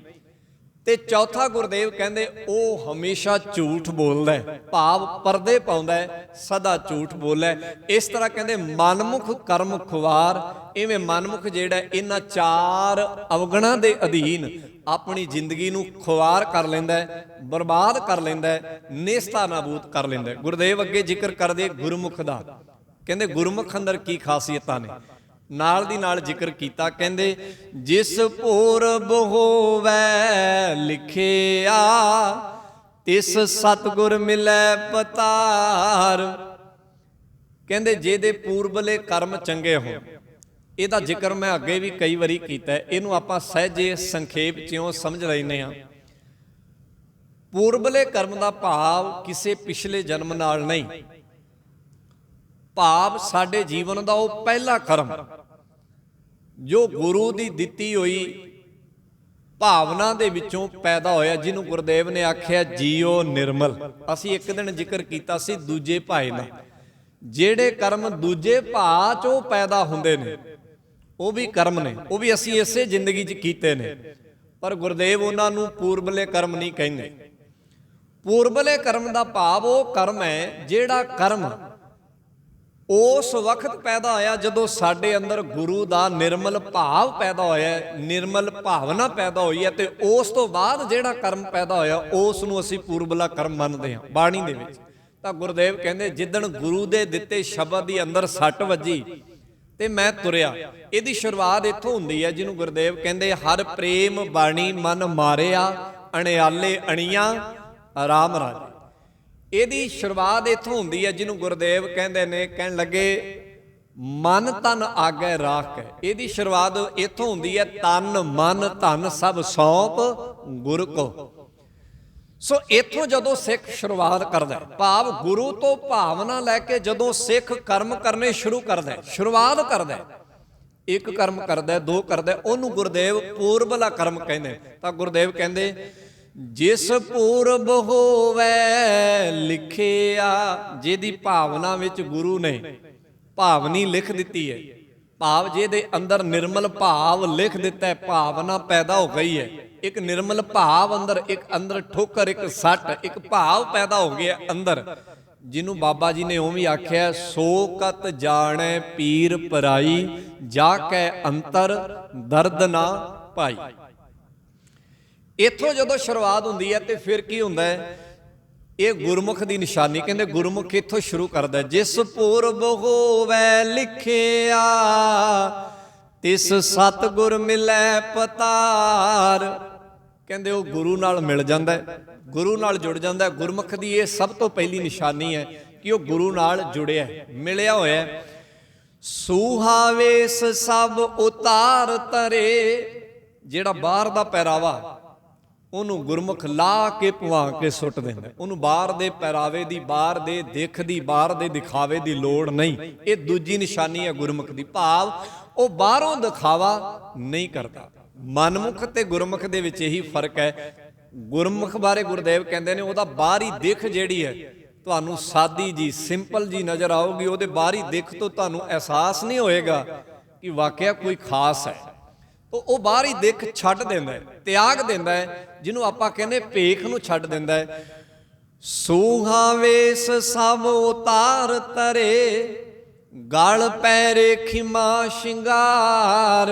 ਉਹਨੇ ਗਲ ਦੇ ਵਿੱਚ ਖਿਮਾ, ਖਿਮਾ ਦਾ ਮਤਲਬ ਹੈ ਜਿਹਨੂੰ ਆਪਾਂ ਕਹਿੰਦੇ ਆ ਗਲਤੀ ਕਰਕੇ ਤੇ ਉਸ ਨੂੰ ਮੰਨ ਲੈਣਾ। ਕਹਿੰਦੇ ਉਹ ਸਭ ਤੋਂ ਪਹਿਲਾਂ ਇਹ ਗੁਣ ਅੰਦਰ ਧਾਰਨ ਕਰਦਾ ਜਦੋਂ ਗੁਰੂ ਵਾਲੇ ਪਾਸੇ ਤੁਰਦਾ ਕਿ ਗੁਰੂ ਮਹਾਰਾਜ ਖਿਮਾ ਕਰਿਓ, ਮੈਂ ਪਿੱਛੇ ਬਹੁਤ ਸਾਰੀਆਂ ਗਲਤੀਆਂ ਕੀਤੀਆਂ। ਭਾਵ ਉਹ ਮੰਨਦਾ ਹੈ, ਗੁਰੂ ਅੱਗੇ ਇਸ ਚੀਜ਼ ਨੂੰ ਪ੍ਰਵਾਨ ਕਰਦਾ ਹੈ। ਇਹ ਪਹਿਲਾ ਤੱਤ ਹੈ। ਜਦੋਂ ਅਸੀਂ ਗੁਰੂ ਪਾਸੇ ਤੁਰਦੇ ਹਾਂ, ਗੁਰੂ ਦੇ ਮਾਰਗ ਤੇ ਤੁਰਦੇ ਹਾਂ, ਤੇ ਇਹਨੂੰ ਪ੍ਰਵਾਨ ਕੀਤਾ ਜਾਂਦਾ ਹੈ। ਤੋ ਇਹਨੂੰ ਗੁਰਦੇਵ ਨੇ ਆਖਿਆ ਕਿ ਉਹ ਪ੍ਰਵਾਨ ਕਰਦਾ, ਖਿਮਾ ਮੰਗਦਾ ਗੁਰਦੇਵ, ਜਿਹਨੂੰ ਗੁਰਦੇਵ ਨੇ ਪਵਿੱਤਰ ਬਾਣੀ 'ਚ ਇਉਂ ਆਖਿਆ ਭੱਟ ਸਾਹਿਬਾਨ ਦੀ ਰਸਨਾ ਤੋਂ। ਉਹ ਕਹਿੰਦੇ ਹਮ ਅਵਗਣ ਭਰੇ ਏਕ ਗੁਣ ਨਹੀਂ। ਇਹਨੂੰ ਕਹਿੰਦੇ ਖਿਮਾ। ਉਹਨਾਂ ਮੰਨਿਆ, ਹਾਲਾਂਕਿ ਉਹ ਬੜੇ ਤਤਵੀਤਾ ਸਨ, ਬੜੇ ਪੜ੍ਹੇ ਲਿਖੇ ਸਨ। ਭੱਟਾਂ ਦਾ ਜਦੋਂ ਪਿਛੋਕੜ ਪੜ੍ਹਦੇ ਹਾਂ ਤੇ ਉਹ ਬੜੇ ਗਿਆਨੀ ਸਨ। ਉਹਨਾਂ ਨੇ ਬੜਿਆਂ ਬੰਦਿਆਂ ਦੇ ਕੋਲ ਜਾ ਕੇ ਧਰਮ ਦੀ ਚਰਚਾ ਕੀਤੀ ਸੀ। ਉਹ ਕਿੰਨਿਆਂ ਸਾਧਾਂ ਸੰਤਾਂ ਅਤੇ ਸਮੇਂ ਦੇ ਕਹਾਉਣ ਵਾਲੇ ਗੁਰੂਆਂ ਨੂੰ ਜਾ ਕੇ ਮਿਲੇ ਸਨ, ਪਰ ਉਹਨਾਂ ਨੇ ਉਹ ਸਾਰੇ ਕੁਝ ਨੂੰ ਇੱਕ ਹੀ ਸ਼ਬਦ ਵਿੱਚ ਆਖਿਆ। ਕਹਿਣ ਲੱਗੇ ਹੇ ਗੁਰੂ ਮਹਾਰਾਜ ਸਾਨੂੰ ਖਿਮਾ ਕਰਿਓ, ਅਸੀਂ ਪਿੱਛੇ ਬੜੀਆਂ ਗਲਤੀਆਂ ਕੀਤੀਆਂ, ਬੜੀਆਂ ਭੁੱਲਾਂ ਕੀਤੀਆਂ। ਸੋ ਇਹ ਸ਼ੁਰੂਆਤ ਹੈ। ਇੱਥੇ ਹੀ ਸਾਡੇ ਪਹਿਲੇ ਪੈਰ ਡਗਮਗਾ ਜਾਂਦੇ ਨੇ। ਇੱਥੇ ਇਸੇ ਨੂੰ ਬਾਬਾ ਕਬੀਰ ਸਾਹਿਬ ਨੇ ਆਖਿਆ ਹੈ ਘਰ ਕੇ ਦੇਵ ਪਿੱਤਰ ਕੀ ਛੋਡੀ। ਜਦੋਂ ਉਹਨਾਂ ਦੀ ਮਾਂ ਉਹਨੂੰ ਅਲਾਮੇ ਦਿੰਦੀ ਹੈ ਨਾ, ਬਾਬਾ ਕਬੀਰ ਸਾਹਿਬ ਨੂੰ, ਜਦੋਂ ਆਪਣੀਆਂ ਦਰਾਣੀਆਂ ਜਠਾਣੀਆਂ ਨੂੰ ਕਹਿੰਦੀ ਹੈ ਕਿ ਸੁਣੋ ਦਰਾਣੀ ਸੁਣੋ ਜਠਾਣੀ, ਇਹ ਮੁੰਡਿਆ ਕਿਉਂ ਨਾ ਮੋਇਓ, ਇਹ ਮੁੰਡਾ ਸਾਤਾ ਕਾਹਤੋਂ ਨਹੀਂ ਮਰ ਗਿਆ। ਤਾਂ ਉਸ ਵਕਤ ਕਿਉਂ ਗਾਲਾਂ ਦਿੰਦੀ? ਉਸ ਵਕਤ ਬਾਬਾ ਕਬੀਰ ਸਾਹਿਬ ਜੀ ਇਸ ਗੱਲ ਨੂੰ ਪ੍ਰਵਾਨ ਕਰ ਰਹੇ ਹੁੰਦੇ ਹਨ ਕਿ ਜੋ ਪਹਿਲਾਂ ਕੀਤਾ ਇਹ ਠੀਕ ਨਹੀਂ ਸੀਗਾ, ਇਹ ਗਲਤ ਹੈ। ਘਰ ਕੇ ਦੇਵ ਪਿੱਤਰ ਕੀ ਛੋਡੀ। ਸੋ ਇਹਨੂੰ ਕਹਿੰਦੇ ਨੇ, ਮੰਨ ਲਓ ਮੈਂ ਪਹਿਲਾਂ ਮੂਰਤੀ ਪੂਜਾ ਕਰਦਾ ਸੀ, ਮੈਂ ਗੁਰੂ ਦੇ ਅੱਗੇ ਖਿਮਾ ਮੰਗੀ ਕਿ ਮਹਾਰਾਜ ਮੇਰੇ ਕੋਲੇ ਗਲਤੀ ਹੋਈ ਹੈ, ਅਗਾਂਹ ਤੋਂ ਮੈਂ ਇਹ ਚੀਜ਼ ਨਹੀਂ ਕਰਾਂਗਾ। ਮੰਨ ਲਓ ਮੈਂ ਕੋਈ ਵਿਕਾਰ ਕੀਤਾ ਹੈ, ਮੈਂ ਗੁਰੂ ਕੋਲੋਂ ਖਿਮਾ ਮੰਗੀ ਕਿ ਗੁਰੂ ਮਹਾਰਾਜ ਅੱਗੇ ਤੋਂ ਮੈਂ ਨਹੀਂ ਕਰਾਂਗਾ। ਇਹ ਮੇਰਾ ਤੁਹਾਡੇ ਸਾਹਮਣੇ ਪ੍ਰਣ ਹੈ। ਖੰਡੇ ਕੀ ਪੌਲ ਇੱਕ ਪ੍ਰਣ ਹੈ ਜੋ ਅਸੀਂ ਗੁਰੂ ਦੇ ਸਾਹਮਣੇ ਲੈਨੇ ਆ। ਕਿ ਗੁਰੂ ਮਹਾਰਾਜ ਪਹਿਲਾਂ ਬਹੁਤ ਗਲਤੀਆਂ ਕੀਤੀਆਂ ਨੇ, ਪਰ ਖੰਡੇ ਕੀ ਪੌ ਲੈ ਕੇ ਅਸੀਂ ਪ੍ਰਣ ਕਰਦੇ ਹਾਂ ਕਿ ਅਸੀਂ ਤੁਹਾਡੇ ਕੋਲ ਖਿਮਾ ਮੰਗਦੇ ਹਾਂ। ਸੱਚੇ ਪਾਤਸ਼ਾਹ, ਤੁਸੀਂ ਸਾਨੂੰ ਸਮੱਤ ਬਖਸ਼ੋ ਕਿ ਅਗਾਂਹ ਤੋਂ ਅਸੀਂ ਇਹ ਗਲਤੀ ਨਹੀਂ ਕਰਾਂਗੇ। ਇਹ ਪ੍ਰਣ ਹੈ ਸਾਡਾ ਖੰਡੇ ਕੀ ਪੌਲ, ਇਹ ਕੋਈ ਭੇਖ ਨਹੀਂ। ਇੱਥੋਂ ਸ਼ੁਰੂਆਤ ਹੈ, ਇੱਥੋਂ ਸਿੱਖੀ ਦੀ ਆਰੰਭਤਾ ਹੈ। ਸੋ ਗੁਰਦੇਵ ਕਹਿੰਦੇ ਗੁਰਮੁਖ ਦੀ ਇਹ ਮੂਲ ਨਿਸ਼ਾਨੀ ਹੈ ਕਿ ਉਹ ਖਿਮਾ ਦਾ ਹਾਰ ਭਾਵ ਆਪਣੀ ਗਲਤੀ ਨੂੰ ਮੰਨਦਾ ਕਿ ਮੇਰੇ ਕੋਲ ਇਹ ਗਲਤੀ ਹੈ, ਹੋਈ ਹੈ। ਸੋ ਇਹ ਬੜਾ ਵੱਡਾ ਧਨ ਹੈ। ਅੱਜ ਝਗੜਾ ਕਾਹਦਾ ਹੈ? ਘਰਾਂ ਦੇ ਝਗੜੇ ਕਾਹਦੇ ਨੇ? ਜਾਇਦਾਦਾਂ ਦੇ ਝਗੜੇ ਕਾਹਦੇ ਨੇ? ਘਰਾਂ 'ਚ ਕਲੇਸ਼ ਕਾਹਦਾ? ਇਸੇ ਗੱਲ ਦਾ ਹੀ ਕਲੇਸ਼ ਹੈ। ਜੇ ਅਸੀਂ ਸੱਸ ਨੌਂ ਦਾ ਦੇਖ ਲਈਏ, ਭਰਾ ਭਾਈ ਦਾ ਦੇਖ ਲਈਏ, ਪਿਓ ਪੁੱਤ ਦਾ ਦੇਖ ਲਈਏ, ਭੈਣ ਭੈਣ ਦਾ ਦੇਖ ਲਈਏ, ਉਹਦੇ 'ਚ ਮੂਲ ਤੱਤ ਹੀ ਹੈ। ਮੂਲ ਤੱਤ ਇਹ ਹੈ ਕਿ ਸਾਹਮਣੇ ਵਾਲੀ ਧਿਰ ਕੋਈ ਵੀ ਹੈ, ਉਹ ਆਪਣੇ ਅੰਦਰ ਇਹ ਤੱਤ ਨਹੀਂ ਪੇਸ਼ ਕਰਨਾ ਚਾਹੁੰਦੀ ਕਿ ਮੇਰੇ ਕੋਲ ਗਲਤੀ ਹੋਈ। ਮੰਨ ਲਓ ਸੱਸ ਤੇ ਨੂੰਹ ਦਾ ਹੀ ਝਗੜਾ ਦੇਖ ਲਈਏ, ਸੱਸ ਇਸ ਕਰਕੇ ਨਹੀਂ ਮਾਫੀ ਮੰਗਣਾ ਚਾਹੁੰਦੀ ਕਿਉਂਕਿ ਉਹਦਾ ਰੁਤਬਾ ਵੱਡਾ ਹੈ, ਤੇ ਨੂੰਹ ਇਸ ਕਰਕੇ ਨਹੀਂ ਮਾਫੀ ਮੰਗਣਾ ਚਾਹੁੰਦੀ ਕਿ ਜੇ ਮੈਂ ਮੰਗ ਲਈ ਤੇ ਮੇਰਾ ਰਹਿ ਕੀ ਜਾਊਗਾ। ਮੂਲ ਤੱਤ ਇਹੀ ਹੈ। ਦੋਵਾਂ ਦੇ ਵਿੱਚ ਆਪਣੀ ਪਿਛਲੀ ਜਿਹੜੀ ਪੋਜੀਸ਼ਨ ਹੈ ਕਿ ਮੈਂ ਵੱਡੀ ਆ, ਮੈਂ ਇਹਦੇ ਕੋਲੋਂ ਕਿਵੇਂ ਮਾਫੀ ਮੰਗਾ, ਉਹਦੇ ਅੰਦਰ ਇਹ ਹੈ ਕਿ ਮੈਂ ਇਹਦੇ ਕੋਲੋਂ ਕਿਵੇਂ ਮਾਫੀ ਮੰਗਾ। ਉਹਦੇ ਅੰਦਰ ਦੋਵਾਂ ਦੇ ਅੰਦਰ ਆਪਣੀ ਪਦਵੀ ਦਾ ਇੱਕ ਅਹੰਕਾਰ ਬੋਲ ਰਿਹਾ ਹੈ। ਸੋ ਗੁਰਦੇਵ ਨੇ ਇਸੇ ਕਰਕੇ ਸ਼ੁਰੂਆਤ ਕੀਤੀ ਹੈ, ਜੇ ਝਗੜਿਆਂ ਨੂੰ ਨਿਬੇੜਨਾ ਹੈ ਤੇ ਇਸ ਮੂਲ ਤੱਤ ਨੂੰ ਸਮਝ। ਬਾਬਾ ਫਰੀਦ ਸਾਹਿਬ ਨੇ ਇਹਨੂੰ ਸਭ ਤੋਂ ਵੱਡਾ ਤੱਤ ਆਖਿਆ। ਉਹਨਾਂ ਆਖਿਆ ਰੱਬ ਨੂੰ ਜੇ ਵੇਖਣਾ ਤੇ ਹੋਰ ਕੁਝ ਨਾ ਕਰ, ਫਰੀਦਾ ਥੀਓ ਪਵਾਹੀ ਦੱਬ, ਜੇ ਸਾਈਂ ਲੋੜੈ ਸਭ ਇੱਕ ਛਿਜੈ ਬਿਆਂ ਲਤਾੜੀਐ, ਤਾਂ ਸਾਈਂ ਦੇ ਦਰ ਵਾੜੀਐ। ਕਹਿਣ ਲੱਗੇ ਘਾਹ ਵਰਗਾ ਹੋ ਜਾ। ਉਹ ਲੋਕ ਲੰਘਦੇ ਨੇ, ਉਹਨੂੰ ਦੱਬ ਜਾਂਦੇ ਨੇ, ਫੇਰ ਖੜਾ ਹੋ ਜਾਂਦਾ। ਲੋਕ ਲੰਘਦੇ ਨੇ, ਦੱਬ ਜਾਂਦੇ ਨੇ, ਕਦੀ ਘਾਹ ਕੰਡੇ ਨਹੀਂ ਬਣਦਾ। ਬਸ ਉਹਦੀ ਇਹੀ ਖਾਸੀਅਤ ਹੈ। ਇਹ ਇੱਕ ਤੱਤ ਉਹਦਾ ਉਦਾਹਰਨ ਇਹ ਹੈ ਕਿ ਕਿੰਨੀ ਵਾਰ ਲੋਕਾਂ ਨੇ ਦੱਬਿਆ ਪਰ ਕਦੀ ਘਾਹ ਵਿੱਚੋਂ ਕੰਡੇ ਪੈਦਾ ਹੋਏ ਨੇ। ਕਦੀ ਉਹਨੂੰ ਇਹ ਭਾਵ ਆਇਆ ਕਿ ਐਰਕੀ ਮੈਂ ਵਿੱਚੋਂ ਕੰਡੇ ਲੰਘਣੇ, ਕੰਡੇ ਪੈਦਾ ਕਰ ਲੈਣੇ ਤੇ ਲੋਕਾਂ ਦੇ ਪੈਰਾਂ 'ਚ ਵੱਜਣਗੇ, ਨਹੀਂ। ਉਹ ਹਜ਼ਾਰਾਂ ਵਾਰ ਦੱਬਿਆ ਗਿਆ। ਗੁਰਦੇਵ ਕਹਿੰਦੇ ਇਸ ਸਹਿਨਸ਼ੀਲਤਾ ਨੂੰ ਪ੍ਰਵਾਨ ਕਰ, ਕਿਉਂਕਿ ਦੁਨੀਆ 'ਚ ਇੱਥੇ ਸੁਭਾਅ ਹੀ ਐਵੇਂ ਦੇ ਨੇ ਬੰਦਿਆਂ ਦੇ। ਸੋ ਖੈਰ, ਇਹ ਗੁਰਮੁਖ ਦਾ ਮੂਲ ਤੱਤ ਹੈ, ਪਰ ਇਹਨੂੰ ਇਕੱਠਾ ਕਰਨਾ ਬੜਾ ਔਖਾ ਹੈ, ਮੇਰੇ ਵਾਸਤੇ ਵੀ, ਤੁਹਾਡੇ ਵਾਸਤੇ ਵੀ, ਕਿਉਂਕਿ ਇਹਦੇ ਪਿੱਛੇ ਸਾਡੀ ਪਦਵੀ ਖੜੀ ਹੁੰਦੀ ਹੈ। ਕਈ ਵਾਰੀ ਛੋਟੇ ਵੱਡੇ ਦਾ, ਕਈ ਵਾਰੀ ਪੜ੍ਹੇ ਲਿਖੇ ਦਾ, ਕਈ ਵਾਰੀ ਅਮੀਰ ਗਰੀਬ ਦਾ, ਕਈ ਵਾਰੀ ਉੱਚੇ ਤੇ ਨੀਵੇਂ ਦਾ। ਬਹੁਤ ਸਾਰੇ ਐਸੇ ਭਾਵ ਇਹਦੇ ਪਿੱਛੇ ਖੜੇ ਹੁੰਦੇ ਨੇ ਕਿ ਬੰਦੇ ਜਿਹੜੇ ਹਨ ਉਹ ਖੋਮਾਂ ਦੇ ਗੁਣ ਨੂੰ ਭੁਆ ਕੇ ਬਾਹਰ ਸੁੱਟ ਦਿੰਦੇ ਨੇ। ਮੰਨ ਲਓ ਵੱਡੇ ਨੇ ਗਲਤੀ ਕੀਤੀ ਹੈ ਛੋਟੇ ਦੇ ਸਾਹਮਣੇ, ਤੇ ਉਹਦੇ ਪਿੱਛੇ ਇੱਕ ਪਦਵੀ ਖੜੀ ਹੈ ਕਿ ਮੈਂ ਕਿਉਂ, ਮੈਂ ਤੇ ਇਹਦੇ ਨਾਲੋਂ ਵੱਡਾ ਹਾਂ। ਅਮੀਰ ਤੇ ਗਰੀਬ ਦੇ ਸਾਹਮਣੇ ਜੇ ਗਰੀਬ ਨੇ ਗਲਤੀ ਕੀਤੀ ਹੈ ਜਾਂ ਅਮੀਰ ਨੇ ਗਲਤੀ ਕੀਤੀ ਹੈ, ਭਾਵ ਇਹ ਖਲੋਤਾ ਹੈ ਕਿ ਮੈਂ ਇਹਦੇ ਕੋਲੋਂ ਮਾਫੀ ਕਿਵੇਂ ਮੰਗਾ। ਭਾਰਤ ਦੀ ਰਾਜਨੀਤੀ ਦੇ ਵਿੱਚ ਜੇ ਅਸੀਂ ਦੇਖਦੇ ਹਾਂ ਤੇ ਇੱਥੇ ਕੀ ਹੈ? ਇੱਥੇ ਜਾਤ ਪਾਤ ਦਾ ਝੰਜੇਲਾ ਹੀ ਹੈ। ਇੱਥੇ ਜਿੱਥੇ ਵੀ ਜਿੰਨੀਆਂ ਵੀ ਗਲਤੀਆਂ ਨੇ ਉੱਚ ਜਾਤੀ ਲੋਕਾਂ ਦੇ ਵੱਲੋਂ ਕੀਤੀਆਂ ਜਾਂਦੀਆਂ ਨੇ ਤੇ ਉਹਨਾਂ ਦਾ ਪੱਲਾ ਝਾੜਿਆ ਨੀਵ ਜਾਤੀਆਂ ਦੇ ਬੰਦਿਆਂ ਤੇ ਜਾਂਦਾ ਤੇ ਮਾਫੀਆਂ ਨਹੀਂ ਮੰਗੀਆਂ ਜਾਂਦੀਆਂ। ਕਿੰਨੇ ਇਹਦੇ ਪਰਥਾਏ ਐਜੀਟੇਸ਼ਨ ਹੋਏ ਨੇ, ਕਿਉਂਕਿ ਮੂਲ ਤੱਤ ਹੈ ਹੀ ਨਹੀਂ ਹੈ। ਇਹ ਮੂਲ ਤੱਤ ਅੰਦਰ ਸਮਾਇਆ ਹੀ ਨਹੀਂ ਹੋਇਆ। ਸੋ ਖੈਰ, ਗੁਰਦੇਵ ਕਹਿੰਦੇ ਗੁਰਮੁਖ ਦਾ ਮੂਲ ਗੁਣ ਹੈ। ਗੁਰਦੇਵ ਕਹਿੰਦੇ ਸੂਹਾ ਵੇਸ ਸਭ ਉਤਾਰ ਤਰੇ, ਗਲ ਪੈਲੇ ਸ਼ਿਮਾ ਸ਼ਿੰਗਾਰ, ਪਈਐ ਸੋਰੈ ਬਹੁ ਸ਼ੋਭਾ ਪਾਏ, ਤਿਸ ਪੂਜ ਕਰੇ ਸੰਸਾਰ। ਕਹਿੰਦੇ ਇਹੋ ਜਿਹੇ ਬੰਦੇ ਦੀ, ਇਹੋ ਜਿਹੇ ਗੁਰਮੁਖ ਦੀ ਲੋਕ ਪੂਜਾ ਕਰਦੇ ਨੇ, ਭਾਵ ਉਹ ਪੂਜਣ ਯੋਗ ਹੈ, ਜਿਹਦੇ ਅੰਦਰ ਇਹ ਖਿਮਾ ਦਾ ਮਹਾਨ ਤੱਤ ਸਮਾਇਆ ਹੋਇਆ। ਓ ਰਲਾਈ ਕਿਸੈ ਦੀ ਨਾ ਰਲੈ, ਇਹੋ ਜਿਹਾ ਖਿਮਾ ਦੇ ਗੁਣ ਵਾਲਾ ਰਲਾਇਆ ਬੰਦਾ ਕਿਸੇ ਆਮ ਬੰਦੇ ਦੇ ਵਿੱਚ ਨਹੀਂ ਰਲਦਾ। ਉਹ ਆਡੀ ਨਜ਼ਰ ਆ ਜਾਂਦਾ ਹੈ, ਉਹਦੀ ਆਡੀ ਇੱਕ ਨੁਹਾਰ ਹੈ, ਉਹਦੀ ਆਡੀ ਇੱਕ ਦਿੱਖ ਹੈ। ਜਿਸ ਰਾਵੇ ਸਿਰਜਣਹਾਰ, ਨਾਨਕ ਗੁਰਮੁਖ ਸਦਾ ਸੁਹਾਗਣੀ, ਜਿਸ ਅਵਿਨਾਸੀ ਪੁਰਖ ਪਰਤਾਰ। ਸੋ ਦੋ ਗੁਣ ਸਤਿਗੁਰ ਨੇ ਗੁਰਮੁਖ ਦੇ ਦੱਸੇ, ਚਾਰ ਅਵਗਣ ਮਨਮੁਖ ਦੇ ਦੱਸੇ। ਚਾਰ ਅਵਗਣ ਮੈਂ ਫੇਰ ਦੁਹਰਾ ਦਵਾਂ। ਪਹਿਲਾ, ਉਹਦੇ ਕੋਲ ਭੇਖ ਹੈ। ਦੂਜਾ, ਉਹਦੇ ਕੋਲ ਸ਼ੀਲ ਨਹੀਂ। ਤੀਜਾ, ਉਹਦੇ ਕੋਲ ਸੰਜਮ ਨਹੀਂ। ਚੌਥਾ, ਸਦਾ ਝੂਠ ਬੋਲਦਾ ਹੈ। ਇਹ ਚਾਰ ਅਵਗਣ ਜਿਹੜੇ ਨੇ ਉਹਦੇ ਮਨਮੁਖ ਦੇ ਦੱਸੇ ਤੇ 2 ਗੁਣ ਗੁਰਮੁਖ ਦੇ ਦੱਸੇ ਕਿ ਗੁਰਮੁਖ ਭੇਖ ਨੂੰ ਲਾਹ ਕੇ ਸੁੱਟ ਦਿੰਦਾ, ਉਹਦਾ ਬਾਹਰੀ ਭੇਖ ਕਿਸੇ ਤਰ੍ਹਾਂ ਦਾ ਨਹੀਂ, ਤੇ ਉਹਦੇ ਕੋਲ ਦੂਜਾ ਖਿਮਾ ਦਾ ਵੱਡਾ ਗੁਣ ਹੈ। ਇਹ ਫਰਕ ਦੱਸੇ ਨੇ ਗੁਰਦੇਵ ਨੇ ਮਨਮੁਖ ਦੇ ਤੇ ਗੁਰਮੁਖ ਦੇ। ਸੋ ਹੋਈਆਂ ਭੁੱਲਾਂ ਗਲਤੀਆਂ ਦੀ ਖਿਮਾ ਕਰਨੀ। ਕੱਲ ਤੋਂ ਅਸੀਂ ਵਿਚਾਰ ਸ਼ੁਰੂ ਕਰਾਂਗੇ ਗੁਰੂ ਗ੍ਰੰਥ ਸਾਹਿਬ ਮਹਾਰਾਜ ਜੀ ਦੇ ਪਹਿਲੇ ਪ੍ਰਕਾਸ਼ ਪੂਰਬ ਆਦਿ ਬੀੜ ਦੀ ਜੋ ਰਚਨਾ ਹੋਈ, ਇਹਦੀ ਸੰਵਿਧਾਨ ਵਿੱਚ ਜੋ ਬਾਣੀ ਦੀ ਵਿਚਾਰ ਹੈ, ਬਾਣੀ 'ਚ ਇਹਦੇ ਬਾਰੇ ਕੀ ਹੈ, ਇਤਿਹਾਸ 'ਚ ਕੀ ਹੈ, ਥੋੜਾ ਥੋੜਾ ਕਰਕੇ ਕੱਲ 25 ਤਰੀਕ 26 ਤਰੀਕ ਤੇ 27 ਤਰੀਕ ਇਹ 3 ਦਿਨ ਅਸੀਂ ਇਹ ਚਰਚਾ ਜਿੰਨੀ ਕੁ ਗੁਰੂ ਨੇ ਮੱਤ ਬਖਸ਼ੀ ਹੈ ਉਹਦੇ ਮੁਤਲਕ ਸਾਂਝੀ ਕਰਾਂਗੇ।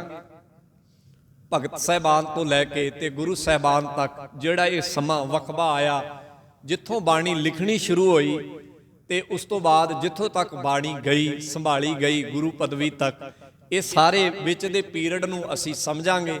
ਫਿਰ ਬਾਣੀ ਦੇ ਬਰਾਬਰ ਜੋ ਚੀਜ਼ਾਂ ਖੜੀਆਂ ਹੋਈਆਂ ਉਹਨਾਂ ਨੂੰ ਵੀ ਸਮਝਾਂਗੇ, ਬਾਣੀ ਨੇ ਫਿਰ ਉਹਨੂੰ ਕਿਵੇਂ ਸਮਝਾਇਆ ਵੀ ਸਮਝਾਂਗੇ। ਸੋ ਗੁਰੂ ਕਿਰਪਾ ਕਰੇ ਹੋਈਆਂ ਭੁੱਲਾਂ ਗਲਤੀਆਂ ਦੀ ਖਿਮਾ ਕਰਨੀ, ਪਿਆਰ ਸਹਿਤ ਕਹਿਣਾ ਜੀ ਵਾਹਿਗੁਰੂ ਜੀ ਕਾ ਖਾਲਸਾ ਵਾਹਿਗੁਰੂ ਜੀ ਕੀ ਫਤਿਹ। ਰਾਮ ਕਲੀ ਮਹੱਲਾ ਤੀਜਾ। ਆਨੰਦ ਏਕ ਓੰਕਾਰ ਸਤਿਗੁਰ ਪ੍ਰਸਾਦ। ਆਨੰਦ ਪਿਆ ਮੇਰੀ ਮਾਏ ਸਤਿਗੁਰੂ ਮੈਂ ਪਾਇਆ, ਰਾਗ ਰਤਨ ਪਰਵਾਰ ਪਰੀਆਂ ਸ਼ਬਦ ਗਾਵਣ ਆਈਆਂ, ਕਹਿ ਨਾਨਕ ਆਨੰਦ ਹੋਆ ਸਤਿਗੁਰੂ ਮੈਂ ਪਾਇਆ। ਹਰ ਨਾਰ ਹੋ ਤੂੰ ਮਨ ਮੇਰੇ ਦੁਖ ਸਭ ਵਿਸਾਰਨਾ, ਸਮਨਾ ਗਲਾ ਸਮਰੱਥ ਸੁਆਮੀ ਸੋ ਕਿਉ ਮਨੋ ਵਿਸਾਰੇ। ਸਾਚੇ ਸਾਹਿਬਾ ਕਿਆ ਨਹੀਂ ਕਰ ਤੇਰਾ, ਸਦਾ ਸਿਫਤ ਸਲਾਹ ਤੇਰੀ ਨਾਮ ਮਨ ਵਸਾਵੇ। ਕਹਿ ਨਾਨਕ ਸੱਚੇ ਸਾਹਿਬ ਕਿਆ ਨਹੀਂ ਕਰ ਤੇਰਾ, ਸਾਚਾ ਨਾਮ ਮੇਰਾ ਆਧਾਰੋ। ਘਰ ਸ਼ਾਂਤ ਸੁਖ ਮਨ ਆਏ ਵਸਿਆ, ਜਿਨ ਇੱਛਾ ਸਭ ਪੁਜਾਈਆਂ। ਕਹਿ ਨਾਨਕ ਸੁਣੋ ਸੰਤੋ ਸ਼ਬਦ ਤਰੋ ਪਿਆਰੋ, ਸਾਚਾ ਨਾਮ ਮੇਰਾ ਆਧਾਰੋ ਵਾਜੇ। ਘਰ ਸੁਭਾਗੈ ਸ਼ਬਦ ਵਾਜੇ, ਕਲਾ ਜਿਤ ਕਰਤਾਰਿਆ। ਤੁਰ ਕਰਮ ਪਾਇਆ ਤੁਧ ਜਿਨ ਕੋ ਸੇ ਨਾਮ ਹਰ ਕੈ ਲਾਗੇ। ਆਨੰਦ ਸੁਣੋ ਵੰਡ ਭਾਗਿਓ, ਸਗਲ ਮਨੋਰਥ ਪੂਰੇ। ਦੁਖ ਰੋਗ ਸੰਤਾਪ ਉਤਰੇ, ਸੁਣੀ ਸੱਚੀ ਬਾਣੀ। ਸੁਣਤੇ ਪੁਨੀਤ ਕਹਿਤੇ ਪਵਿੱਤ, ਸਤਿਗੁਰ ਰਹਾ ਪਰ ਪੂਰੇ। ਬਿਨਵੰਤ ਨਾਨਕ ਗੁਰ ਚਰਨ ਲਾਗੇ, ਵਾਜੇ ਅਨਹਦ ਤੂਰੇ। ਵਾਹਿਗੁਰੂ ਜੀ ਕਾ ਖਾਲਸਾ ਵਾਹਿਗੁਰੂ ਜੀ ਕੀ ਫਤਿਹ। ਤੂੰ ਠਾਕੁਰ